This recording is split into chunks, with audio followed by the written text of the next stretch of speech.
भारत और पाकिस्तान के बीच सन 1971 में हुई जंग को 51 साल होने वाले हैं। ये वो युद्ध था जब भारत का साथ हर महाशक्ति ने छोड़ दिया था। अमेरिका और ब्रिटेन पाकिस्तान की मदद करने को बेनकाब थे, लेकिन एक दोस्त ऐसा भी था जिसने भारत के साथ आकर अमेरिका और ब्रिटेन को करारा जवाब दिया था। जी हाँ, इस वक्त रूस ने ही भारत का साथ दिया था। 16 दिसंबर 1971 को भारत ने पाकिस्तान को जंग में करारे शिकस्त दी थी और इसके बाद बांग्लादेश बना, जो कि पहले पूर्वी पाकिस्तान हुआ करता था। इस युद्ध में पाकिस्तान के 93,000 सैनिकों ने भारतीय सेना के सामने आत्मसमर्पण किया था। यह इतिहास में दूसरे विश्व युद्ध के बाद का सबसे बड़ा सैन्य आत्मसमर्पण माना जाता है। भारतीय सेना की जाबाजी के आगे पाकिस्तानी सेना ने महज 13 तीर में ही घुटने टेक दिए थे। भारत पाकिस्तान युद्ध के दौरान एक समय ऐसा भी आया जब अमेरिका पाकिस्तान की मदद के लिए आगे आ गया था। अमेरिका ने जापान के करीब तैनात अपने नौसेना के 7वें बेड़े को पाकिस्तान की मदद करने के लिए बंगाल की खाड़ी की ओर भेज दिया था। इसके पीछे का कारण तत्कालीन अमेरिकी राष्ट्रपति निक्सन और भारतीय प्रधानमंत्री इंदिरा गांधी के बीच संबंधों का अच्छा न होना। 1971 के समय अमेरिका और पाकिस्तान के संबंध काफी मजबूत माने जाते थे। अमेरिका ने पाकिस्तान को कई अत्याधुनिक हथियार भी दिए थे। पाकिस्तानी नौसेना की PNS गाजी भी अमेरिका द्वारा निर्मित की गई एक अत्याधुनिक पनडुब्बी थी। इसे भारत के विमानवाहक युद्धपोत INS विक्रांत को तबाह करने के लिए भेजा गया था। हालांकि भारतीय नौसेना ने इसे विशाखापत्तनम के पास डुबो दिया था और पाकिस्तानी नौसेना की कमर तोड़ दी थी। उसके बाद अमेरिका भी हैरान हो गया था।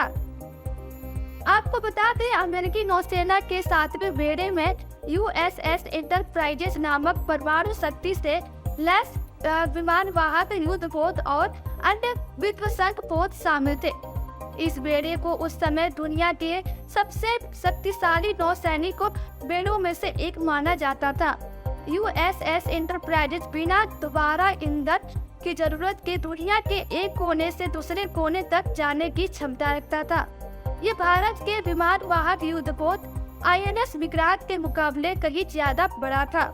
अमेरिका ने इस बेड़े को बंगाल की खाड़ी में भेजने के पीछे बांग्लादेश में फंसे अमेरिकी नागरिकों को बाहर निकालना बताया था। हालांकि आगे चलकर ये बात सामने आई कि इस बेड़े का मकसद तत्कालीन पूर्वी पाकिस्तान में युद्ध लड़ रही भारतीय सेना पर दबाव बनाना था। इसके अलावा भारत के पास 20,000 टन वाला INS विक्रांत था, जिस पर 20 फाइटर जेट सी थे। इसी समय ब्रिटेन ने भी अरब सागर में अपना एयरक्राफ्ट कैरियर तैनात कर दिया था। ब्रिटेन और अमेरिका की योजना बंगाल की खाड़ी और अरब सागर से भारत पर त्रिकोणीय हमले करने की थी। दोनों ने यहाँ तक उम्मीद की थी कि चीन भी भारत पर हमला करेगा। भारत घिर चुका था और उम्मीद बस रूस था। अमेरिकी नौसेना ने कि 7वें बेड़े के भारत की ओर बढ़ने की खबर के बाद भारत ने रूस से मदद मांगी थी। युद्ध शुरू होने के कुछ महीने पहले ही भारत ने रूस के साथ एक संधि की थी। आपको बता दें कि भारत और रूस ने 9 अगस्त 1971 को शांति और दोस्ती संधि साइन की थी। रूस उन दिनों सोवियत संघ का हिस्सा था। इस संधि ने ही पाकिस्तान के खिलाफ हुई जंग में जीत की आधारशिला रखी थी। भारत और पाकिस्तान के बीच 3 दिसंबर को 1971 को जंग का आगाज हुआ था। जब दोनों देशों में जंग शुरू हो गई तो भारत ने रूस से उस संधि का पालन करने के लिए कहा, जिसके तहत किसी भी बाहरी आक्रमण के दौरान रूस को हर हाल में भारत की रक्षा करनी ही होगी। जिसके बाद अमेरिकी नौसेना को बंगाल की खाड़ी की ओर बढ़ता देख रूस ने भारत की मदद के लिए अपनी परमाणु क्षमता से लैस पनडुब्बी और विध्वंसक जहाजों को प्रशांत महासागर से हिंद महासागर की ओर भेज दिया, जिसमें रूस के इस बेड़े में अच्छी खासी संख्या में परमाणु जहाज और पनडुब्बियां थी। उनके पास मिसाइलें कम रेंज की थी और 300 किलोमीटर तक ही जा सकती थी। अमेरिका का 7वां बेड़ा जब तक पाकिस्तान की मदद करने के लिए बंगाल की खाड़ी में पहुंच पाता, उससे पहले ही 16 दिसंबर 1971 को पाकिस्तानी सेना ने भारत के सामने घुटने टेक दिए और आत्मसमर्पण कर दिया। हालांकि रूस की नौसेना ने 7वें बेड़े का पीछा तब तक नहीं छोड़ा जब तक वह वापस नहीं लौट गया। भारत और पाकिस्तान के बीच जारी युद्ध के दौरान अमेरिका सहित कई अन्य देश पाकिस्तान के समर्थन में खड़े थे। अमेरिका ने संयुक्त राष्ट्र सुरक्षा परिषद में युद्ध विराम का प्रस्ताव लाकर पाकिस्तान की मदद करने की कोशिश की।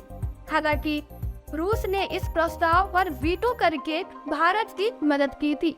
इस कारण से भी रूस को भारत का सदाबहार दोस्त माना जाता है। ऐसे तमाम वीडियोस को देखने के लिए बने रहिए वोकल न्यूज के साथ।